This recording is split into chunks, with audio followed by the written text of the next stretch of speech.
Welcome to Clear Eyes, Full Hearts, a podcast presentation of Black Barrel Media and Ritual Productions. This is an episode-by-episode look at the award-winning TV show Friday Night Lights, created by Peter Berg. I'm Stacey Oristano. I played Mindy Colette Riggins. And I'm Derek Phillips. I played Billy Riggins. The assumption is, as always, that you, our listeners, have already watched the show. But if you haven't already, go watch Friday Night Lights, which is currently streaming on Peacock TV, or you can download it on Amazon, because there will be spoilers in our podcast. If you would like to support our show, subscribe for free to our brand new YouTube channel with all the episodes on it so far. And as you may have noticed, we've shifted from our every Tuesday schedule, and we're now releasing episodes of the podcast every other week. But don't worry, we're still recapping all your favorite episodes, chatting with amazing guests, and answering your questions. So keep emailing us anything you want to know at cleareyesfullheartspod@gmail.com. Season 3, Episode 12, Underdogs. It was written by Liz Heldens and directed by Jeffrey Reiner. This is your NBC synopsis. The Panthers head to the state championship as the friendships between the Taylors and the McCoys disintegrates. There is a ton to unpack in this episode, but first, we're going to answer a few of your fan questions.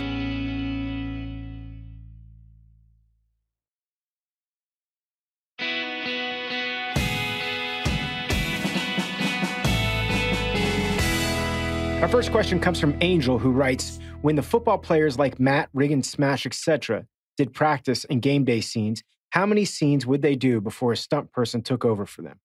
So in general, the way that kind of worked, I mean, depending on how athletic the actual actor was. I would say as little as possible. It depends on the actor, 100%. But when it came to like physical, like hitting, they tried to make sure that the actors were never actually being hit.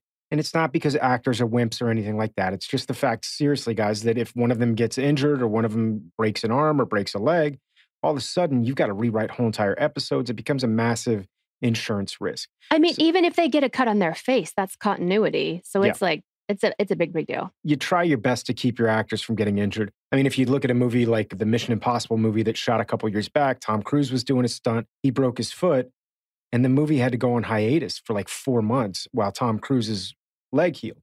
Now, I mean, part of what you sign up for when you go to watch a Tom Cruise movie is knowing that Tom Cruise is going to be doing those stunts. So that's part of the deal. Yeah, I mean, in general, they tried to make sure that the actors weren't doing any like physical hitting. But guys like Scott Porter, Taylor Kitsch were really, really good athletes. And so they definitely did a lot of their own stuff. Michael B. Jordan, when he comes on the show, has a good arm. He's another good athlete. And so wound up doing a lot of the physical stuff as long as he wasn't getting hit. So I hope that answers some of your questions. Some of it also came down to the fact that, you know, some guys may not have a great throwing motion, so they'll sub in a guy who does. I did the movie 42, and I can throw a ball just fine. I've never had a strong arm, though. And there's a scene where I'm supposed to be throwing the ball down to second base, and they were like, can you make that throw? And I was like, I can make it, but it's going to kind of have an arc to it. I'd rather have a guy come in who's a professional baseball player and make that throw, and it's going to make me look great. So I've always been one of those people that, hey, man, if there's a stunt guy who could do this better than me, let him do it. I think about you doing 42 now, and if I was cast like today in your role in 42, my knees could not take it. The squatting that you have to do as a catcher, oh my God, it makes me hurt to think about it. Yeah, I'm 46 years old, and I mean, there's a reason why there aren't a lot of 46-year-old baseball players out there, and they sure as hell aren't catching. It's the standing up from the squatting. Oh, Yeah. God. Oh, God. It does, yeah.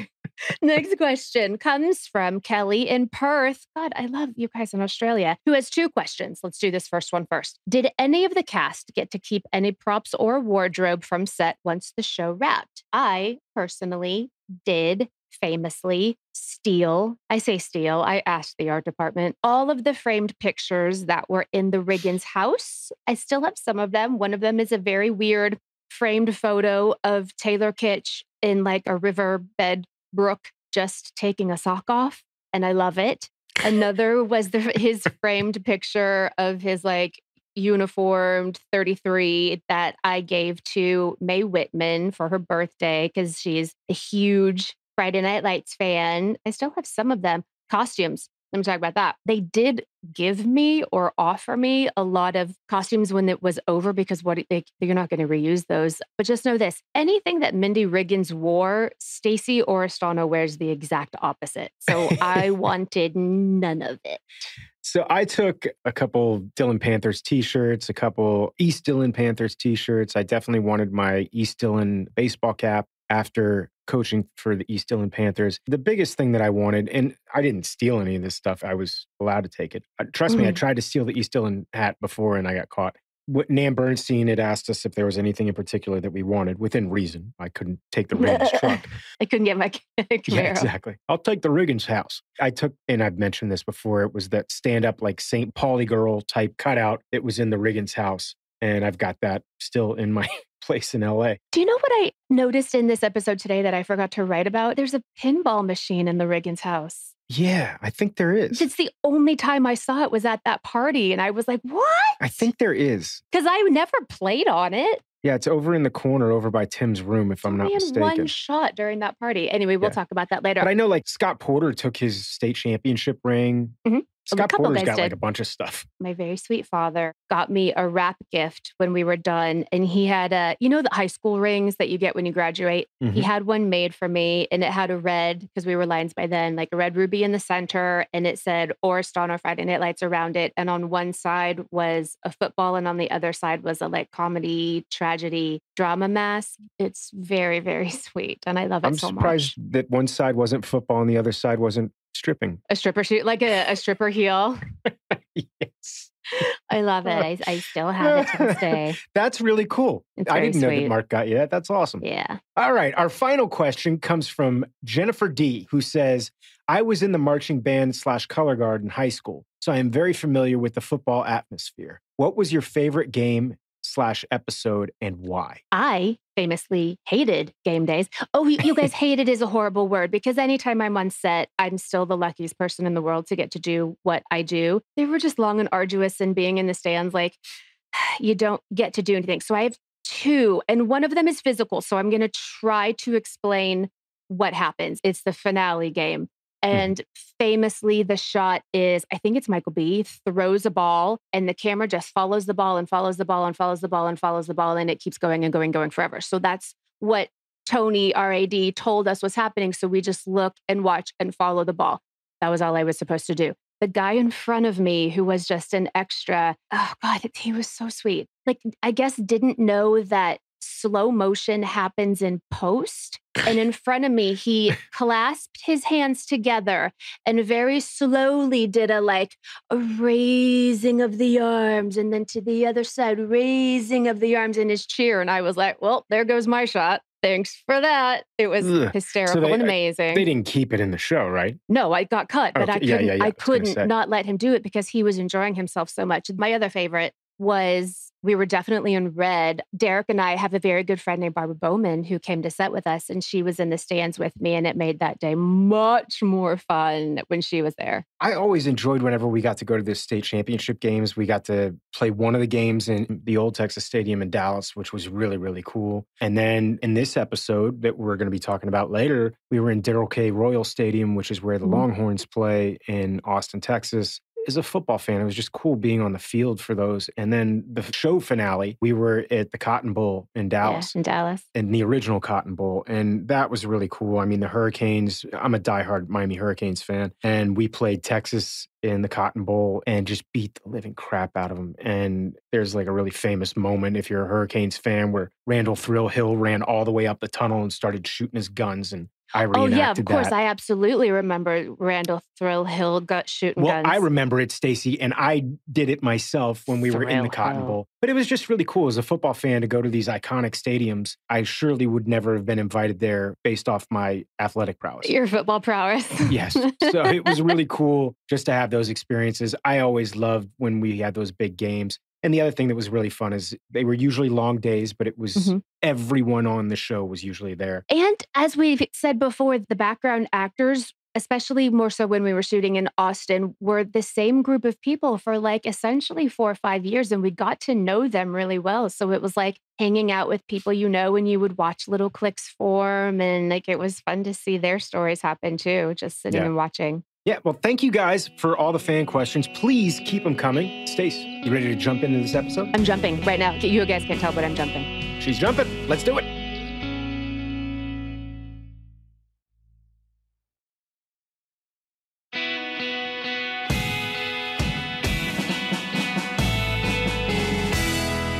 So, Yes. Tammy, especially as principal of this school, is a mandated court reporter. She legally, as her job, has to tell CPS what she saw happen, essentially coaches too. It didn't hit me when we were watching what was happening because I was so invested and upset with Joe at that moment that I had completely forgotten that this is a part of their job. Yeah, and this is the downside of being a principal, or I guess a teacher. It's any teacher. Ugh. Yeah, I mean, it's a difficult decision to make because it is a personal thing. It's what happens in people's families and behind closed doors, but it was brought out in the public here. And they'd be liable if they didn't report it. Oh, boy. We all know that this is not going to bode well, that Joe McCoy is not going to be very happy about this. And I don't know what this is going to set off, but yeah, it's not good. It's bad. Nobody wins in this situation. No. Flip side of that coin, the timing. I'm going to try to get away with this in our PG podcast. Mhm. You have to go pee in the sink because Yes. Lila is using the bathroom. The timing of you peeing in the sink while telling Tim that you have something big to show him was a thing that happened. It was a thing that happened, and it was a thing that I kind of tried to play out. So people like you would guess what I was trying to do there, Okay, Stace. I was wondering. But man, I got to tell you, Good on Stacey, ya. I miss those underwear. Do you? Those are some sexy underwear. I'm going to tell you. You were looking svelte in that scene. I was pretty svelte. Got a little like ab working. Yeah, I was a younger man at that point in time in my life. Billy's getting married. He's like working on Yeah, himself. he's ready to go. Congratulations. If you notice in this scene also, Taylor Kitsch, when he wakes up in bed with Lila, has an X-Man comic book on the bedside table in honor of him being cast as Gambit in X-Men Origins Wolverine. So That just is a very cool. little braggadocious moment for Taylor Kitsch there. I loved him as Gambit, that big purple hat. Yeah, it was cool. Okay, guys, this is it. We're here. This is where the magic happens. This is where it all begins. It's Riggins, Riggs, baby. Riggins Riggs, baby. I have absolutely no recollection of shooting this scene. Right. It's Moving the big on. moment, and I don't remember anything about it. Me either, because I've never seen it. Yeah, But anyway. congratulations. Thank you. Riggins Riggs is a thing that's about to be. It is a good name, though. It is a good name. Landry to Tyra with her paper that was pedantic and derivative and yucky. And he's right. He says it reads like a 5-page needlepoint pillow. And it is a phrase I will be stealing and using from henceforth. It is a lovely turn of phrase by writer Liz Heldens. And that, ladies and gentlemen, is why she gets paid the big bucks. She good. Meanwhile, Stacey, CPS has arrived at the McCoy compound and things are getting hairy. I mean, it is. I don't know what else you call that monstrosity of a house. Nobody's above the law, Joe. So I'm really feeling for JD, though, in this scene. He's caught in the crosshairs of what is really turning into a nasty, ugly situation. And all this is happening right before the state championship game. Do you believe it was the first time Joe had been physical with JD? I think from the way Janine Turner, Janine Turner. Miss McCoy, for lack of a better term, I can't, when she says he hit my baby, Yeah. it makes me think that maybe it was the first time. Yeah, I kind of agree. I mean, now he's been emotionally abusive the kid's whole life, but this is a different story. Yeah, you're right, actually. I agree with you. I gotta say, I need the show, I need the world to give Matt Saracen a break. I paused the episode here and I thought about all of our students, all of our teens. And I think if you put them up side by side, I think Maddie has it the worst. Not that all of them didn't go through life-changing, ridiculously hard things, but it just piles on Matt in a way that is unsustainable. And I just need him to catch a break. The thing that's driving me nuts about this is that the majority of this pressure at this moment is coming from Grandma Saracen. I love Grandma Saracen. You know how much I love Grandma Saracen, but the dementia or not, she's been really selfish. I understand that she has a bad relationship with Matt's mom and everything, but this is not the Grandma Saracen that I love. She's starting to get on my nerves. Now, Luann Stevens is doing a great job getting on my nerves. Yeah. Have I ever mentioned to you how much I love Luann? Maybe the first time. Stacey, I love Luann Stevens. She's saying if he goes to Chicago, who takes care of him? So, like, Yeah. it's that art isn't a job. and you're not allowed to leave me. And like, Yeah. whew, good Lord, that's just pressure. I don't like this side of Mhm. Grandma Saracen. It's hard. And she's literally one of my favorite characters on the show. Yeah, So- same. You know who else is one of my favorite characters on the show? Lance. You mean Landry? Lance is back, and Lance is making special teams. I know. Well done, Landry. Well done, Lance. I think at that point, Coach actually knows his name is Landry, except maybe he doesn't. Like, maybe he just doesn't care. The kid's good. Starts with an L. It's fine. I'll tell you, man, nicknames, especially among boys, it's a hard thing to lose. My last name is Phillips, and I had a high school football coach call me Screwdriver because of Phillips Screwdriver. Oh. Screwdriver! And it lasted all 4 years. That's actually like a good nickname. Like, it sounds like a hardcore, you're in there doing stuff. You're a useful tool. You're also a tool. You're a tool. Yeah. We just call you Little D. I hate that one too. I'm sure you do. Little D. Yeah. So Coach is very good at saying the least. And JD asks him if he is the one who reported. And even though he isn't, essentially they did it together. So he says yes. But he doesn't explain to JD that it's by law that he had to. He just lets it rest and say yes. And that he apologizes and that they need to work together because Coach is Coach and Coach is good. And we knew this was going to happen. I mean, we unfortunately saw it coming from a mile away, but I can't help but feel for JD. I mean, I know he's being a little bit of a jerk in this moment, but it's like you put him between a rock and a hard place. I got to choose between my team and my dad. And does it make things harder for him at home now? Like, is his dad even more mad? Like, that's what I'm saying. Nobody wins. And because of Joe, nobody wins here. It's hard. I mean, look, I never liked Joe McCoy, but I'm really starting to dislike Joe McCoy. Oh, I'll say hate. Oh, full on. It's getting to that point. And I was saying before, we haven't really had a villain. Some people would say voodoo. Oh, I got to say it one more time.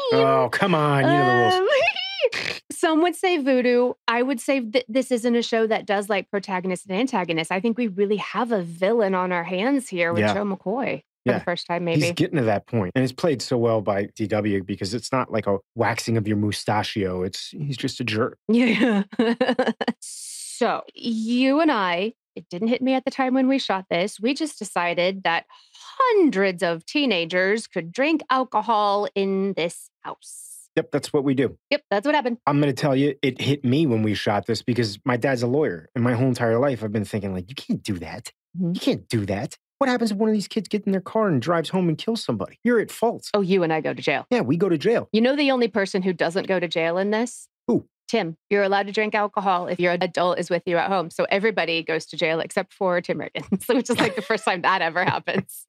But it really is. It's like so stupid. I used to think when I was in high school, I'm going to be cool when I'm an adult. if somebody asks me to buy beer, I'll buy them beer. Not a chance. Not a you kidding chance. Me? Not a chance, kid.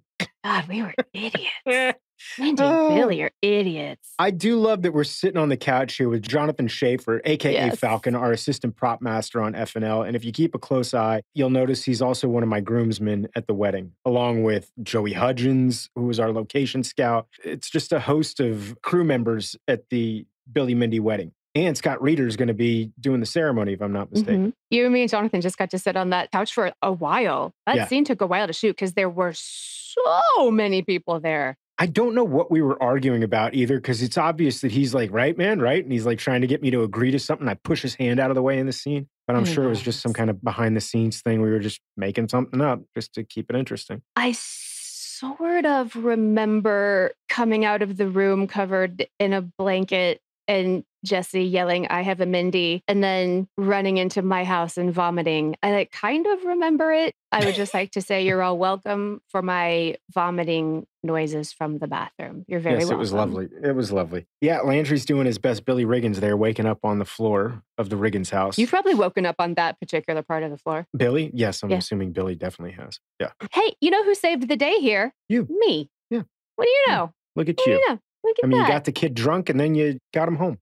I make problems and I solve them. That's what I do. Guys, just shouting out Coach Spivey with that Panthers chant. That was a really good chant on the bus. It really was. See, that's one of the things that I love about this show, too, is that Jeffrey Reiner knows that Aaron Spivey was a football player and a football coach. Mm-hmm. So it's like, what would be a chant? And Spivey knows all that stuff. So Aaron Spivey was the actor in this scene, but he's also essentially a consultant on the show. He played college football, also coached. I was constantly asking him what I should do on the sidelines in the 5th season when I became a coach on the show. I mean, there's a ton of scenes where, I know the camera's on me and I've got to be doing something, red, red, red, left, right. We got strong left, yelling all that stuff. Trips left, that kind of stuff, because I was playing an assistant defensive coordinator. So Spivey helped me with all that stuff because, I grew up playing football, but I don't know football the way Spivey knows football. Yeah. So he was a huge asset to me, and we got really close, especially during the 5th season, the more stuff that I had as a coach. He's a fun man. Yeah, and I was glad to see him get some screen time. That was awesome.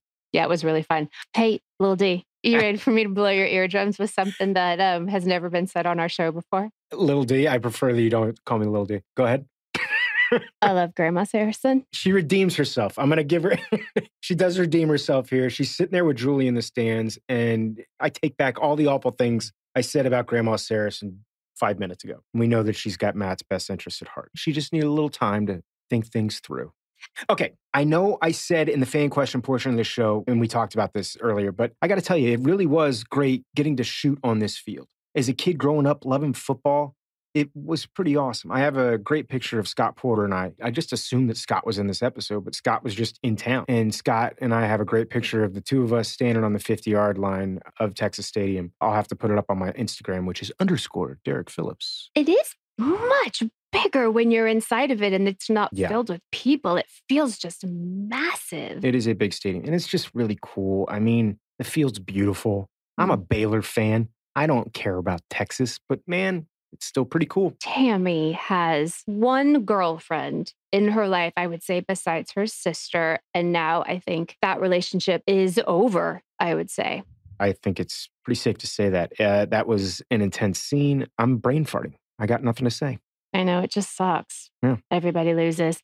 We'll move on. This next scene is Landry and Tyra driving in the truck, working on her essay. And she says everything changed 2 years ago. And Landry asks her what changed 2 years ago. And I had these flashes in my mind, and it would be like, I met you, or I was attacked, or all of these things that happened. The very last thing that I was expecting her to say was Jason Street got paralyzed. Mm-hmm. It's not that I have forgotten that happened. I forgot that literally everyone was affected by it. And for some reason, her saying it hit me in the gut. Yeah, it's an intense scene. I love the way it's shot. I love that we get to see the exteriors of all of Texas while they're driving down the road. And one of the things that I really love about this scene, for me personally, I went through a lot of stuff when I was a kid. My mom passed away when I was young, all kinds of stuff, personal stuff with family. So I kind of had this idea that I had it worse off than anybody else, or I had it bad lot in life. And as you age and as you get older, you realize everybody gets their fair share. And I think that maybe at the start of this show, Tyra felt like a victim and was maybe playing that up a little bit. And then when she sees how awful this situation was for Jason Street, it's, look, we're all going to go through stuff. As Coach says in the beginning, there's something about we're all going to go through trials.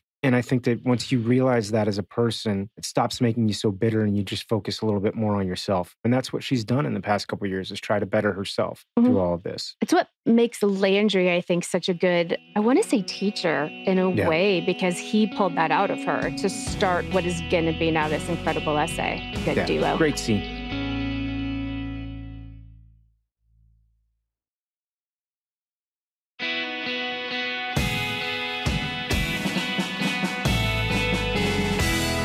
Okay, so I know that this is like state championships and this episode is about going to state. And I remember back in season 1 when that was such a big deal and that was all we cared about. And it was like, are we going to win? What's going to happen in this game? And I found myself not at all caring what happens in the game. I don't care who wins or who loses. And it's because in these past 3 seasons, I, as a new viewer, have fallen so in love with these characters and their lives.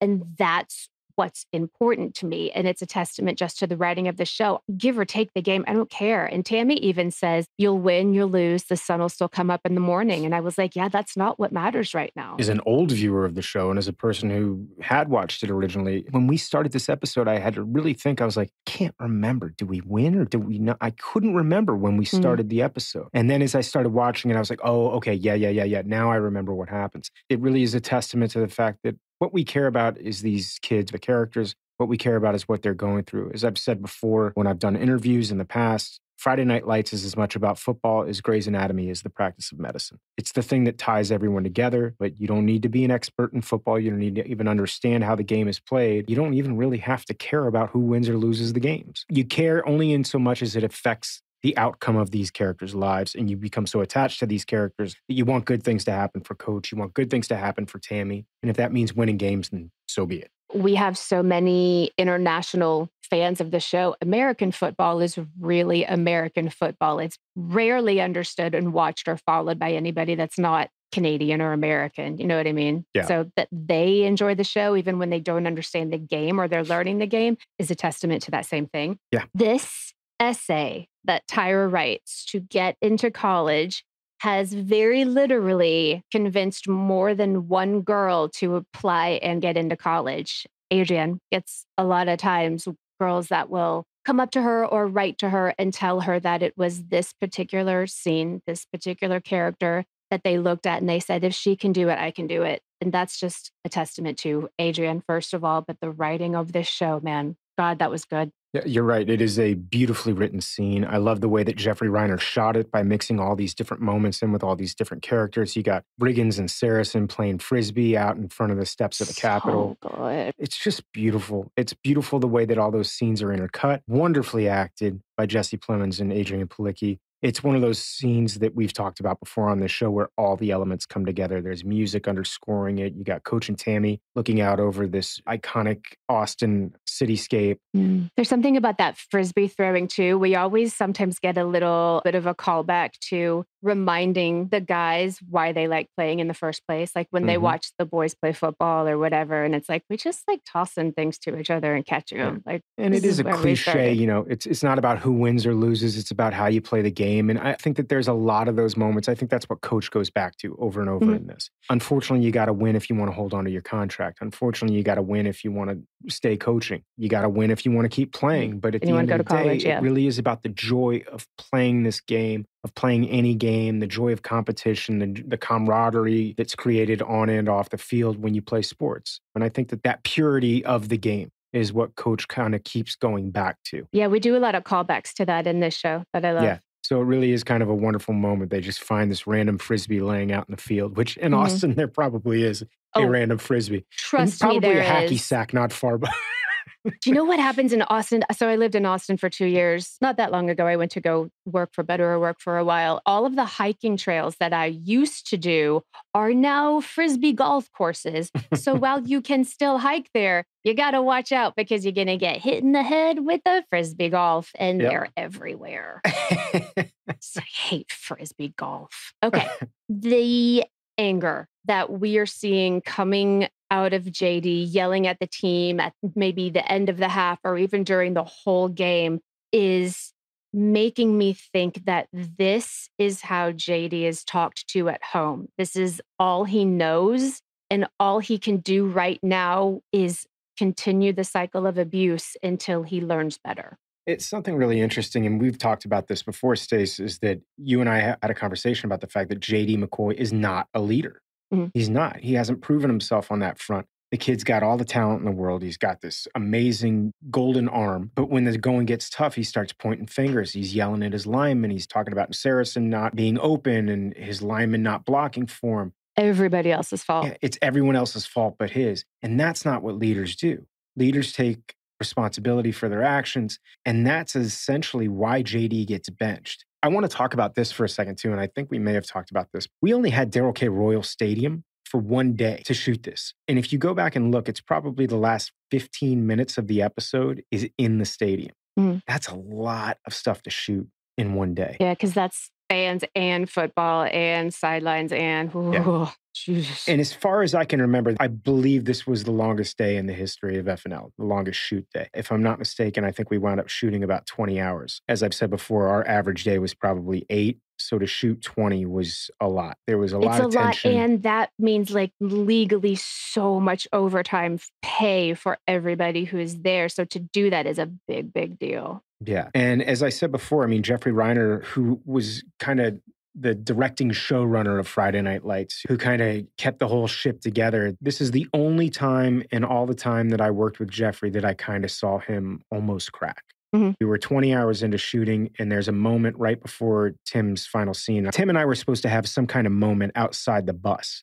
And I saw that we were moving on, and I walked over to Reiner and I said, "Hey, man, are we going to shoot that scene?" And he was having a conversation with somebody else, and he turned around, and I could kind of see like the tears in his eyes. Mm, He was just beat just after spent. this day. Yeah. And he looked at me and he said, "No, man, I think we already got coverage. Plus, I'm going to get some stuff in the next episode that I think is going to be great. I don't want to overkill it." And I was like, "Are you doing okay?" And he's like, "I just feel like you guys don't trust me right now." Oh, And I was like, "Dude, wow. we totally trust you. Are you kidding me?" So it was the first time that I ever kind of saw a chink in the armor with Jeffrey Reiner, who Woo. was just an amazing, amazing director on this show. Guys, watch this episode. And in my opinion, his penultimate episode next week. I was going to say, to be fair, you guys get some real, real good stuff next week. He did Yeah. not lie. Yeah, just an amazing director. And as it would turn out, these last two Mhm. episodes would be his last two episodes on Friday Night Lights. He's, of course, gone on to work on a ton of other great shows. But like when you talk about the amount of people that we wind up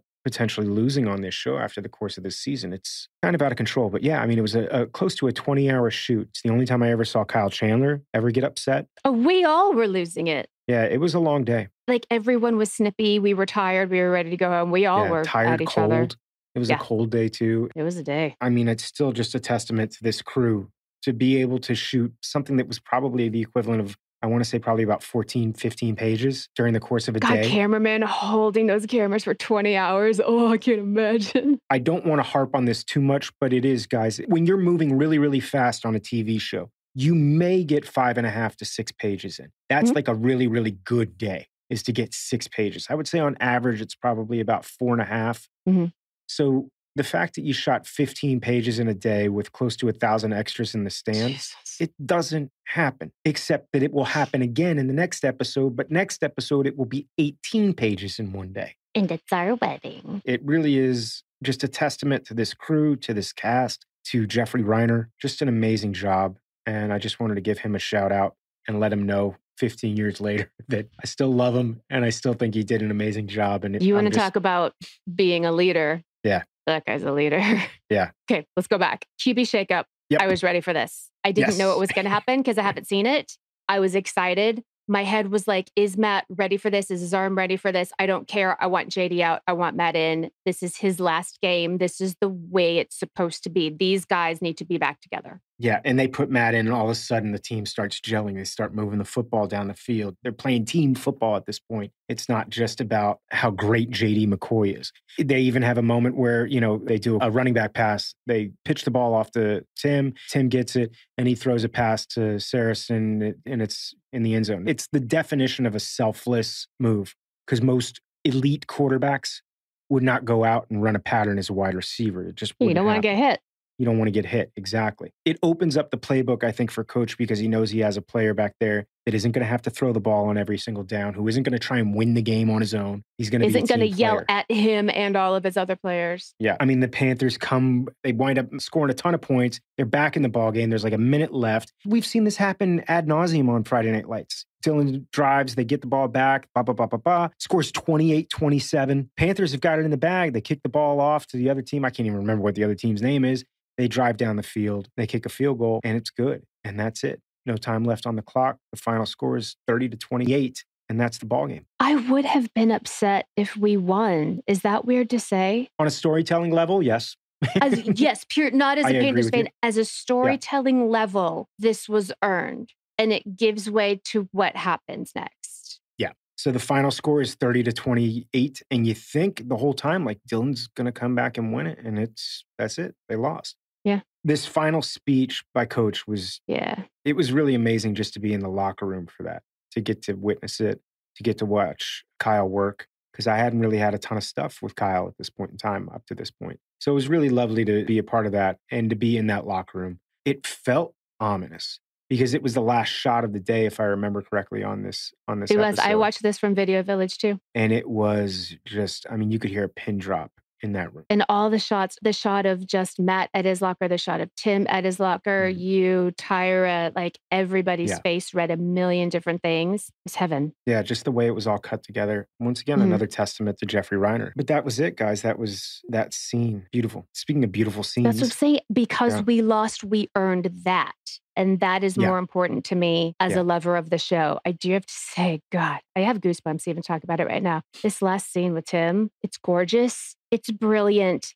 Here's what my brain was doing. Mostly the simplistic thought of it was that Tim knows this is his last high school game. So he just takes a minute, he takes his cleats, he puts them out on the field where he played his last game. He takes a look around, he takes it all in. However, I was also thinking, wait, are those Jason Street's cleats that he's always had with them and he left them out on the field because that was always his plan? Or is this Tim telling us that he's giving up football? There were so many things that I was thinking, and because the show is so layered, it could be any. It's probably the easiest, but I thought so many things in that moment. That's just the brilliance of the show. I don't know what he was thinking or doing, and I don't care, because it meant something to Tim. I agree with you. Number one, it is a beautiful little montage at the end of this episode. I know that that moment was special for Taylor, and it always kind of struck me as a moment of him making peace with the fact that his playing days were done. I could be totally wrong with that, but that's the vibe I got. And I was doing my own thing. I knew that he played hockey. I know that he had an injury that wound up ending his career. And that last game, for any person who's played a sport, whether it's a high school player or a college player, it's brutal. You've put your life into this game from the time that you were in Pee Wee, and then boom, it's over. It's a lot to take in. And it leaves a lot of kids asking, who am I if I'm not a football player? I went through that because I started playing football when I was 10 years old. And then all of a sudden at 18, we lost a game in districts, and that was it. I'll never put on a football uniform again. I'm never going to play with these guys again. I'm never going to be on this team again. What am I going to do from 3 to 5 every single day? It was my life. And all of a sudden, in the blink of an eye, it's gone. It was overwhelming for me at 18. I was bawling on the sidelines. Because I think you just always assume, well, we're going to win this game, and then we got the next game. And then it just ends. I know for a lot of kids, it's really difficult. For a lot of adults, for guys who played in the NFL, they retire and they don't know what to do with themselves for the next 5 or 6 years. Some of them develop really bad drinking problems. I love that FNL gives us these little montages because anyone who's played a sport knows what this feeling is. And as we'll see in the next episode, I think that maybe this is Tim saying goodbye to this game because Billy's kind of the one who's pushing him to go play in college. And that's the future that Billy wants for Tim, but it's definitely not the future that Tim wants for himself. I never thought about this scene, though, being him dropping off Jason Street's cleats. That's interesting. Just a thought I had in my mind because it was so, this moment was so important to Tim, and I could tell that through Taylor being as good as he was. So whatever it was incredibly important. And that's all that matters. That's all I need to know. So like whatever it is, it is. I think that's one of the things that I love about this show so much is that we've got moments like that. Sometimes it's just a look. Sometimes it's just a montage. I was going through my own thing watching it because it reminded me of my last day playing football. I mean, there's people that are dancers who have injuries and all of a sudden you can't dance anymore, or you age out of it, or you just frankly aren't good enough. That's what happened to me. You weren't a good enough dancer? I wasn't a good enough dancer. I wasn't a good enough football player to continue playing. Nobody was recruiting me to go play in college. So I knew that that's where it ended for me, was in high school. And I think that that's one of the things that Friday Night Lights does so well. And I know I say that, I use that phrase so often, but it really is, guys. I mean, it really touches a chord with those moments that you've experienced. It's the scene that I auditioned with. This idea that this is the apex. It's not going to get any better than this. And I think that's a lie that we maybe sell these kids. But frankly, for some of these kids, this is the best it's ever going to get. And that to me is a shame that you peak at 18 years old, you know? That's terrible. Also, because it's me and we know how my stupid brain works, there is a scene that happens after this where like the cleaning crew comes through and they're like, oh, who left their shoes on the field? This is so annoying. I liked it a lot better when we were going to leave it on a wonderful, beautiful note, and then you got to do that. Come on, Stacey. Met me. You're the worst. All right, so I guess we're done with this episode then. Yep, that wraps it up for Season 3, Episode 12. But join us next time for Season 3, Episode 13, the season finale with special guest Jeffrey Reiner, who we were just talking about. But until then, clear eyes. Full hearts. Can't lose.